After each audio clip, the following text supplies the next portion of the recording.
I would like you also to view the subject matter of what I've been speaking about in the context of beginnings. The liberal thinkers who, in the 18th century, were throwing off the shackles of the ruling classes were standing at a threshold. When the French revolutionaries had banned the aristocracy, they may have found themselves staring into an abyss. What do we do now? Where do we go from here? They too were at a threshold.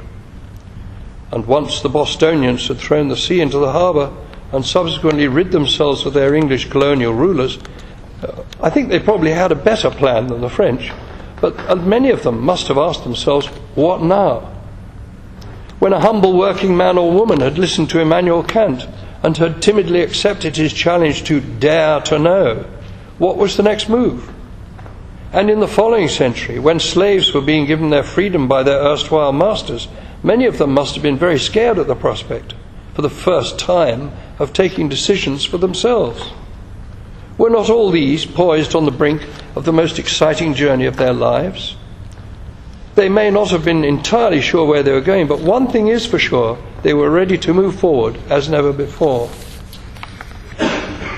And our soon-to-be initiated aspirant is about to engage in a life-altering insight of himself. Like the emancipated slave of the 18th century, he is about to assume responsibility for himself.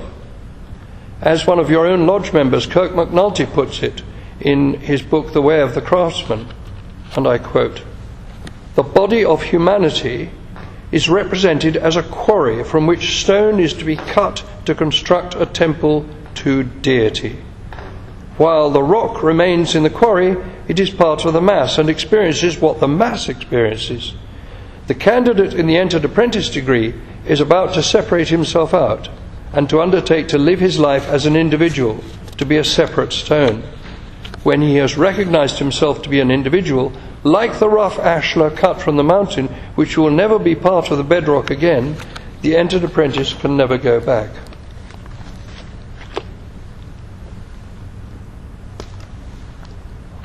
Brethren, in the 18th century, in a world where such things had such importance, when a lodge was a refuge for right-thinking men to express their opinion on moral and social progress without being muzzled by the secular or ecclesiastical powers, I submit that it is unthinkable that our forebears were, first and foremost, concerned with how quickly they could achieve promotion to a higher rank, or how many of their lodge brethren they could subvert to advance their business interests, or how many hundreds more might be initiated in order to swell the coffers of Grand Lodge, as is the practice in some Grand Lodges in the world.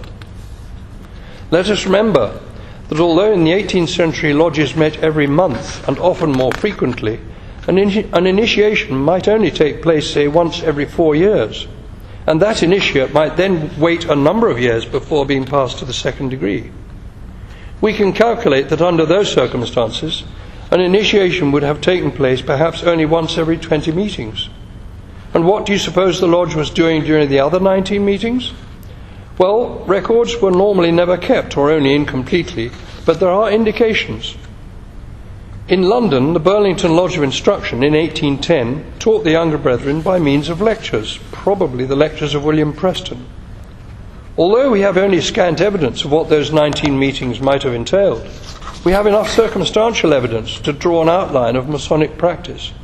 They were certainly more interested in contemplation, in debate, in moral progress, and in questioning the world around them. Consider, for example, that a candidate for initiation in the 18th century was taken first to a chamber of reflection, rather dimly shown.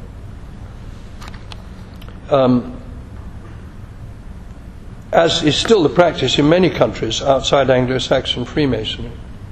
This took place before the candidate was taken to the door of the temple to seek admission. In that darkened and sparsely furnished room were a table, chair, and writing materials. On the table were a number of objects: a skull, a lit candle, a bell, an hourglass. On the walls were a number of inscriptions warning the candidate against coming to Freemasonry with the wrong motives. Now, a seeker in this situation had already set out on the most exciting of journeys. He was required to state clearly and in writing what his motives were for coming to Freemasonry.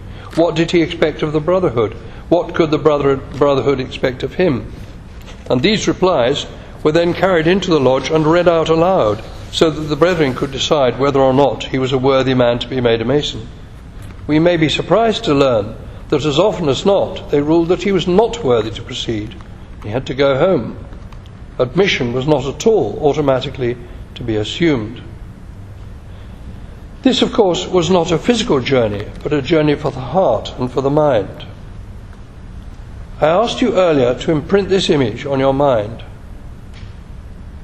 The image of the candidate, blindfolded, standing at the west end of the carpet facing east, about to be led up to the altar to take his obligation. This initiate, then, is standing on the threshold of a journey, physically not a long one, but in itself an allegory of a much more significant, arduous journey, a journey no less important than that of any people's freeing themselves from oppression or tyranny. A journey no less important than that of a person learning to think for himself. For this initiate is now embarked on the journey of discovery, the discovery of himself, the discovery of his abilities, no less, and through knowledge, then, the knowledge of his fellow men and of the universe he inhabits. Now, alongside Kant's dictum of dare to know, we have another. Man, know thyself, said Pythagoras. Then thou shalt know the universe and God. And once this initiate reaches the altar, the blindfold will be removed, and light, material, figurative, and spiritual light will be imparted to him. But we cannot acquire that precious knowledge of self and universe by standing still, by obligating ourselves to listen, to obey, to submit ourselves to the regulations of Freemasonry. Our profession as Freemasons is most assuredly a dynamic pursuit, not a static one. We must move forward in order to fulfill our Masonic vocation. We must continue to ask questions, for without that our personal fund of knowledge will not increase. Without an increase in knowledge, we cannot achieve an increase in wisdom.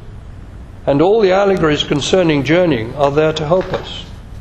In times gone by, in all pursuits of self-discovery and self-improvement, as well as spiritual quests, a pilgrimage was necessary.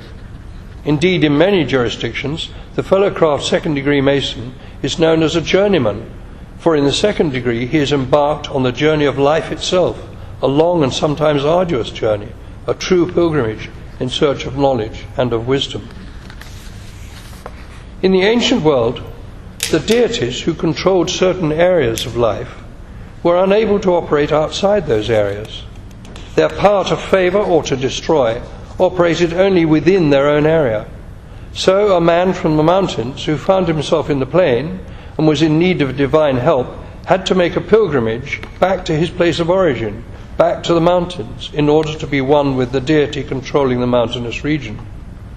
Pilgrimages, therefore, are journeys with a sacred or spiritual intent, and spirit and quest play a crucial part in Freemasonry. My journey to you today, in answer to your call to come and speak to you, is a pilgrimage for me. Were a pilgrimage not a journey with a sacred intent, we would not invoke the name of the great architect or pray together in the temple. And so it is equally crucial that we address the nature of spirituality and how it relates to our craft. Spirituality encompasses matters of the spirit, a concept tied to a multidimensional reality. Spiritual matters regard humankind's ultimate nature and purpose, not as material biological organisms, but as spirits or energy with an eternal relationship beyond the bodily senses, beyond time, and beyond the material world. We might like to consider that we are not a physical body containing a soul. We are a soul which happens to be clothed in a physical body.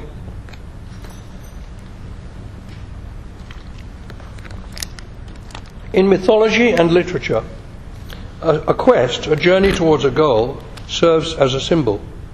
Quests, such as Chaucer's pilgrimage in Canterbury Tales, appear in the folklore of every nation and also figure prominently in non-national cultures. The objects of quests required great exertion on the part of the hero, and the overcoming of many obstacles, typically including much travel. In Anglo-Saxon Freemasonry, I'm talking now about the emulation ritual, we have further allegories of the virtue of journeying or of pilgrimage. In the second section of the second emulation lecture, we have the following exchange. Question: did you ever travel? Answer: my forefathers did. Where did they travel? Due east and west. What was the object of their travels? They travelled east in search of instruction, and west to propagate the knowledge they had gained. Looked at another way, they travelled eastwards into the rising sun, because they were seeking the warmth, the sustenance, the light, and above all, the light of knowledge. East and West have significant and recurring importance for Freemasons. The Freemason always travels east in search of instruction and knowledge, and through those two, wisdom. It is no accident that we in the Western world have always looked east for knowledge, enlightenment, and wisdom.